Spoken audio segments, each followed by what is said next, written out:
we have VS Code hints, tips, and tricks of the week. And this one here, it's something which you might have heard about in the news lately, because Figma has been in the news quite a lot lately, because Adobe was buying them for, what was the price that the merger was going to be for? Wasn't it 64 billion or something stupid? Or is it more than that? It was a lot. But we'll find out. 20 billion. 20 billion? Half cash, half stock. And the crazy thing is that eventually the monopoly sort of lawsuit stopped it, right? The end of, was it? They were facing regulatory scrutiny in both the United States and over in the EU, and they backed out to the tune of $1 billion paid to Figma for backing out. So that's a pretty good deal. Figma got $1 billion for not being bought out, and so everyone in the world is rejoicing, because everyone loved Figma and they're worried Adobe might kill it, and that's probably why it got shut down. That you couldn't buy your competition just to shut them down. But the cool thing is that since Figma is still alive, we got this Figma for VS Code tool. So it allows you to bring Figma straight into your text editor. You can inspect designs, receive notifications, and get code suggestions. So the coolest thing about all of this is that if you actually scroll down, not only can you just put something else in VS Code, because you can put everything in there now, spreadsheets and databases and everything else, but apart from seeing and responding to comments and activity in real time, which is useful, I think the next one is where it really wins. You can get code suggestions based on designs.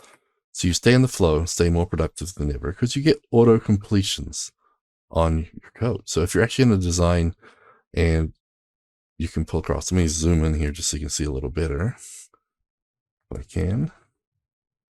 But it'll auto complete based on the styles from Figma. So if you're working on a cat button, you click on it and then you come over and actually throw that in there. It'll auto complete based on what you're doing. And you can say, just grab this or just grab that, or grab all the CSS.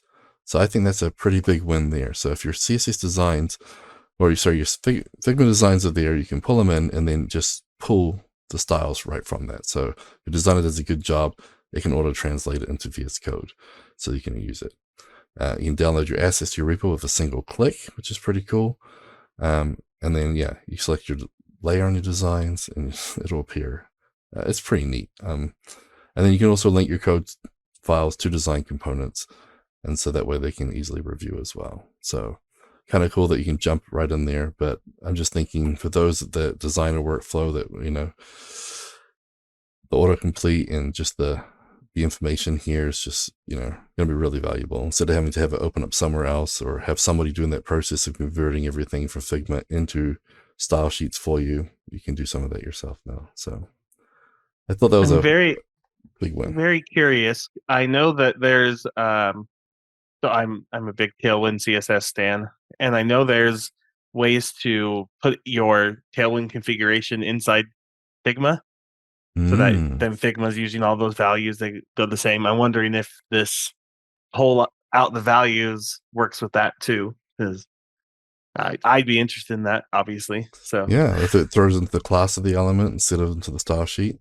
It's interesting. It is a beta, so it was released middle of last year, and it has had updates through December last year. So it's still something that's out there, and they're working on it. I'm not sure if they're going to have new updates coming soon or not, but if you use Figma, it sounds like a pretty cool tool to try out and try with your stuff. And now sticking around for the foreseeable future. Yeah, for sure. So that's a big one, I think. I was curious though, because I know that Adobe killed XD or whatever, and a couple other tools, and everyone was thinking they were doing that because they were getting Figma. So I wonder what Adobe will do in that space, or if there's something else they've got that fills the gap. But anyway, so our VS Code tip trick of the week is Figma for VS Code. So try it out, and if you guys have success, let us know what you think of it. I'm kind of curious. Don't have much Figma stuff myself. We have other designy people do the front end most of the time. So that was our VS Code hint, tip, and trick of the week. Brought to you by Modernize or Die podcast, CFML News Edition, proudly sponsored by Order Solutions. You can see the new episodes every week on cfmlnews.modernizeordie.io or on the Order